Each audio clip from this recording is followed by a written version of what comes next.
The president is expected to participate in a virtual meeting today with Ukraine's leader, Volodymyr Zelensky. Zelensky is in Germany, and the meeting will be hosted by the German chancellor. It comes 2 days before Trump's Alaska summit with Vladimir Putin.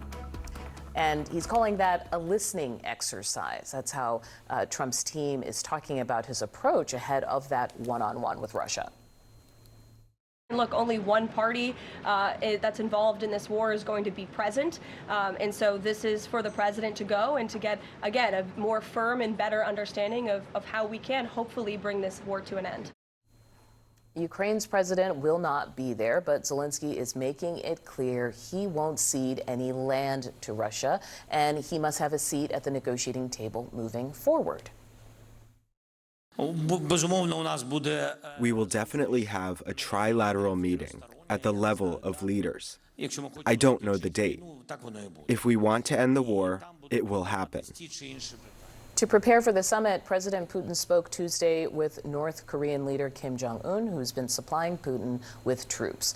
Putin and Trump will be meeting Friday at Joint Base Elmendorf Richardson on the north edge of Anchorage. Some of the locals don't seem too excited about that. Having a world leader who with such a high body count is unsettling. It's an opportunity for us to demonstrate against Trump when he's here. I think it's an interesting meeting, although it seems kind of like it's none of our business. Former CIA military analyst Jeffrey Edmonds joins the group chat. Thanks for being here. So we heard this concern about the land, right? When this war is over, where will be the borders of Ukraine and Russia? And I also recall that the president, eked out a resources deal with Ukraine. Is all of this conversation around land and resources? I think that one of the misunderstandings that the administration has had going into this all along is that Putin just wants land, that he wants the Donbass. But that's just not what this is about. That's not why he invaded Ukraine. He invaded Ukraine to demilitarize Ukraine, to denazify Ukraine, and to really conduct regime change. And so as long as that hasn't happened and Putin thinks he's winning, and he is, then you're not going to see any kind of meaningful peace deal come out of a land deal. If you think Putin is winning, what do you think is the point of this meeting? I think that Trump is trying once again, and other presidents have done this too, they just really have this belief in the sheer power of their own personality to bring Putin around, right? He seems very reasonable in person, someone you can deal with. He's pragmatic, or at least he seems that way. But in general, every single president that has tried this has been disappointed in the end. I want to bring something to the group. During his campaign last year, Donald Trump was talking about his ability to end wars, and he's always had his eye on ending the war in Ukraine. Here's how he talked about it. That is a war that's dying to be settled. I will get it settled before I even become president. If I win, when I'm president-elect, and what I'll do is I'll speak to one, I'll speak to the other, I'll get them together. He believes in that knee-to-knee conversation, that it makes a difference. It has not worked with Putin. Am I misreading that? No. Oh, this show is easy then. Thank you for being here. So what are you thinking as he's going into this summit? As we've seen, the expectations for this keep on getting downgraded. And I think the White House has set this up because they want to show some movement. He likes spectacle. We saw when he met Kim Jong-un, the head of North Korea, in his first term. That was a lot of spectacle that really didn't result in any kind of meaningful change. And so I think that at this point, it is a very dangerous situation that we're in, because Vladimir Putin is not your regular run-of-the-mill dictator.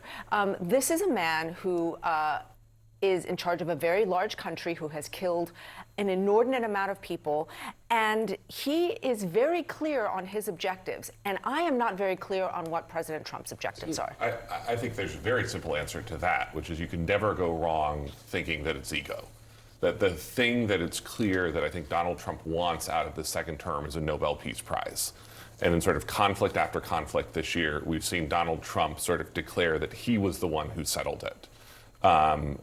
Even though in cases like India and Pakistan, that has puzzled the people who are actually engaged in the conflict when he declares victory in settling the conflict. And so I think this is spectacle, as Lulu says, but it's also, I think, part of what he views as sort of his grand ambition of being a peacemaker.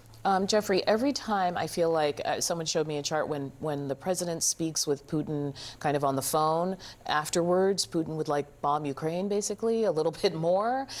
So what are you going to be watching for out of this Friday meeting and beyond? I think that you're not going to see any change in what Russia's doing right now. They are slowly making gains in the east. The attacks that they conduct against critical infrastructure is the way Russians fight. They've talked about this for decades. But more aggressive. Like, we've seen their use of drones increase. We've just seen, well, like... as much as he can, as much as they can actually increase what they're doing. Because it is a huge resource drain for Russia to conduct this war. But I think you will see an increase. I don't know that the increase comes simply because he talked to Trump, but what you won't see is a decrease because he's talked to Trump. And should I read anything into that conversation with North Korea? I mean, we've been talking so much about how Trump prepared for the meeting, and I think it's notable that Putin's preparation, involves a resource of troops and otherwise. Right. So there's been from the standpoint of Russia and North Korea, there's been a useful exchange of goods, really. North Korea providing soldiers to Russia to push back against the Kursk, the earlier mission that the Ukrainians conducted inside Russia. But also there's technology transfer between both. That's become even more important given the situation in Iran. Russia was getting a lot from Iran. There's less now. And so Putin's going to get help from wherever he can. Ukrainian President Volodymyr Zelensky is finally getting an invite to a critical meeting about the fate and future of his country. It's just maybe not the centerpiece sit-down he'd hoped he'd be brought in on. Today, President Trump will meet virtually with Zelensky and European leaders as Zelensky visits Berlin. Now, the meeting serves as an opportunity for Ukraine and its European partners to urge the president to respect Kyiv's interests before meeting with Russian President Vladimir Putin in Alaska Friday. Zelensky not expected to be at that summit. Just hours ago, Zelensky issuing this statement saying, quote, "Pressure must be exerted on Russia for the sake of a fair peace. We must learn from the experience of Ukraine and our partners to prevent deception on the part of Russia."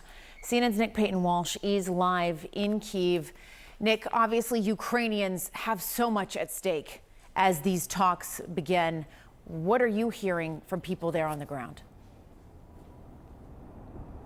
Yeah, look, I mean, I think there's certainly some sense of hope that this meeting in Berlin, virtual as it be for most of the European leaders and President Trump, will serve as a moment to again reinforce what surely President Trump has been hearing from his European allies privately over the past week plus about their concerns about Ukraine not being at this Alaska meeting. It had been potentially floated as trilateral. Zelensky, they mulled an invitation. That's not happening. Instead, his physical presence in Berlin, I think, is designed to reinforce the idea of how close the Europeans want to keep Kyiv's interest to their negotiations here. Look, there's been real concerns I've been hearing over the past days about how US Special Envoy Steve Witkoff presented, recalled, understood the initial proposal from the Kremlin when he visited Moscow last week. And there were days in which European officials were trying to properly understand what Putin was suggesting. One European diplomat called Witkoff's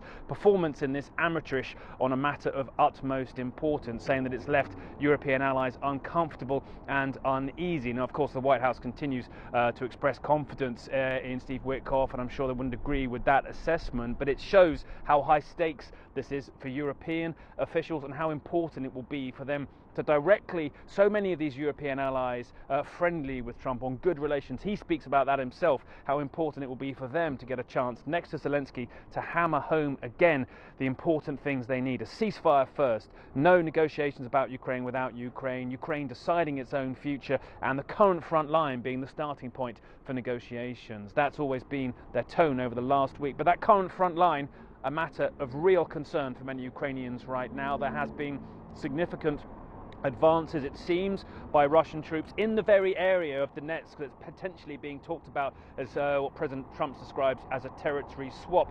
Russian forces surging forwards a significant amount near the town of Dobropilya. Now, Ukraine has pushed back on some of those reports, saying, look, this is infiltration by small groups, it's not permanent, and they've sent, as well as denials from Kiev, reinforcements too, to try and prevent that from spreading. But Russia increasingly confident, and indeed Ukraine saying they've got over 100,000 troops near Pokrovsk, a key focus of their advances right now. And so the ground potentially changing in the days ahead. It's not by plan, I don't think. It's purely that Russia's happened to have successful advances as we near Alaska that potentially change the nature of the front line even being negotiated. But the real fear here is that the relationship between Trump and Putin pretty impenetrable, and nobody really knows what could suddenly emerge from that Alaska meeting, whether it's Trump agreeing to Putin's biggest demands or pushing back. He said himself he doesn't necessarily think Russia's given up on its demands of all of Ukraine.